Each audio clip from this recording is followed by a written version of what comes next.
Par rapport à Proverbe chapitre 1, verset 8-9, qu'est-ce qui se passe? Et en fait, il y a beaucoup d'hommes sur la terre, mais vous êtes le seul père que vos enfants n'auront jamais.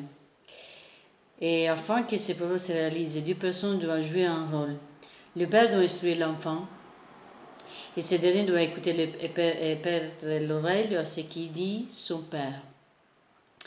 Et j'ai non seulement donné un père à les enfants pour l'instruire, mais je leur ai aussi donné à une mère pour qu'elle leur enseigne la Torah.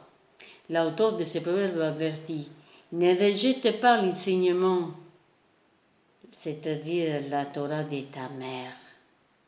Les mères pieuses placent les petits pieds de leurs enfants sur les sentiers de la vérité et leur enseignant les lois saintes et la parole de Dieu. Les mères pieuses placent les petits pieds de leurs enfants sur les sentiers de la vérité et leur enseignant les lois saintes à la parole de Dieu. Et l'enfant qui est sage écoute les conseils et n'oublie pas la vérité apprise de ses parents. L'enfant qui est sage écoute les conseils et n'oublie pas la vérité apprise de ses parents, car ces vérités deviennent partie intégrante de sa vie. Elles sont précieuses comme une couronne de grâce et toute beauté sur la tête du fils et de la fille sage.